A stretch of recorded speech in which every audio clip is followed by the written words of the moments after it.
been achieved over the decades with respect to women's rights, we still have a long way to go.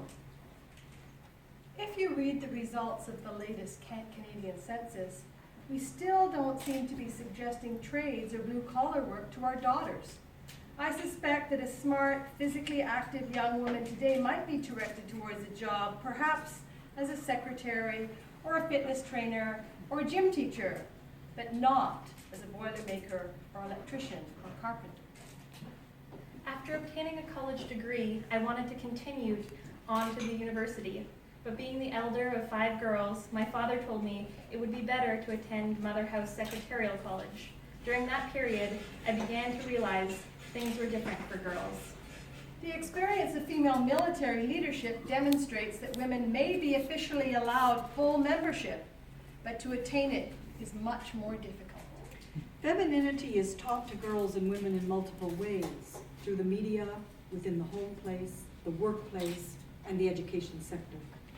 Despite their absence from official museums' histories, women have been central to the founding and maintenance of museums and art galleries for the past 150 years.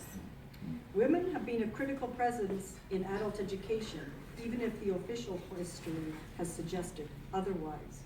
We continue to work as adult educators in formal and informal ways, and we work to expand our sphere of influence as scholars, researching and writing about learning as experienced by women. Voice and empowerment remain important ideals for feminist pedagogy. A key question is under what conditions can and do women speak their truths? I then married, moved to Montreal, had my first 3 children, and stayed home with them for a couple of years. Finding a university program that would fit my situation was a nightmare. Here again, I became aware of the lack of opportunities for women to pursue their education. It is in the continuity of Indigenous knowledge, values, experience, and relations that residential school policy sought to interrupt. The aims of generations of Indigenous mothers across the continent were kept empty because the vital Indigenous socialization that they could offer was denied to them. You know, adult education and learning are fundamentally about knowledge, uncovering it, acquiring it, and challenging its dominant forms. Feminist standpoint epistemologies have troubled the differential power that groups have to define knowledge. The greatest gains by Indigenous women over the last 40 years have been in education. Similar to adult education, leadership in feminist emancipatory discourse is viewed as a means, not an end.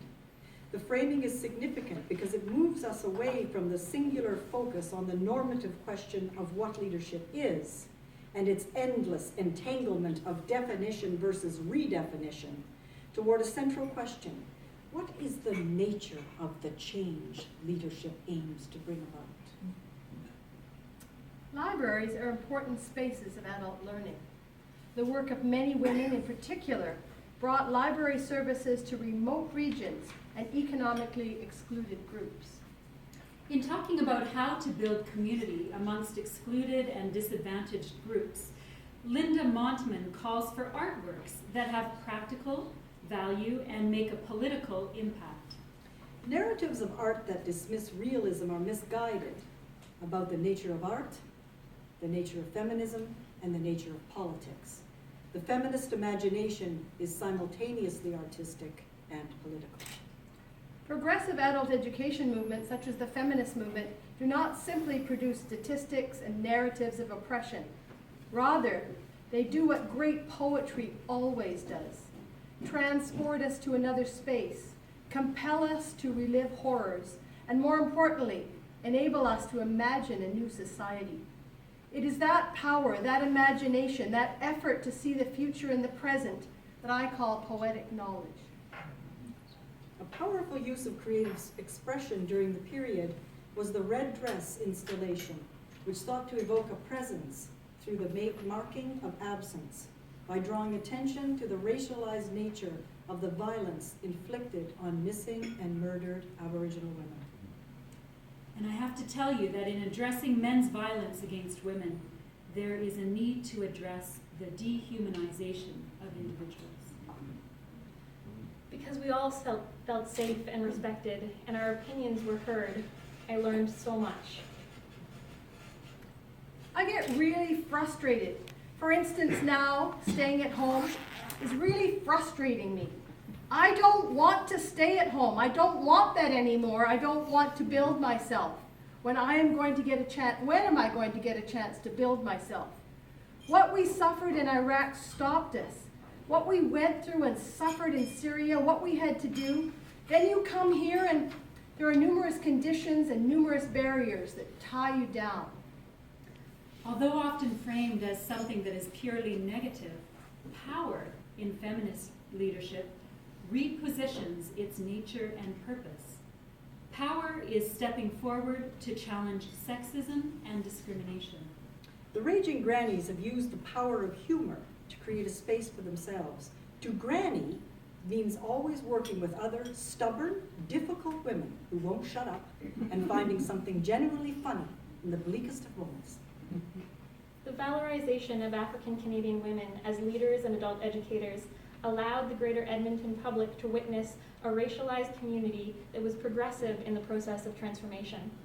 This was a community that discursively produced women as integral to the success of the community. The feminist practice of blogging is private and public, individual and collective. Blogging signifies the interconnection between society and the media and has reframed our notion of identity construction within social practice. During our conversations at the medicine camp, a land-based pedagogy of Indigenous women's leadership emerged. These practices wove together local Indigenous pedagogies and protocols based on understanding Indigenous laws and legal traditions, and these laws and legal traditions can inform a transdisciplinary educational practice. The gendered status quo of the 1950s in Quebec was challenged by dissenting voices of reform emerging from various women's groups. Gender became a site of contested ground for women to speak out in their collective voice against the discriminatory practices and attitudes they experienced. Against a regressive political and social background of today, funding cuts, low priority for women, and increased neoliberal policies, it is nothing short of remarkable that feminist nonprofits continue to function at the grassroots level to empower and support women's transformation, both individually and collectively. Creating meaning out of personally experienced injustice is a central aspect of women's social movement learning. Pedagogy and learning have become a vital space of encounter and new kinds of contact zones where histories, including gender histories, which have otherwise been subject to enforced forgetting, have perhaps a small chance of being written. Here is the road, maybe 1,000 miles long, and the woman walking down it isn't at mile 1. I don't know how far she has gone or how far she has to go, but I know she is not going backward despite it all, and I know she is not walking alone.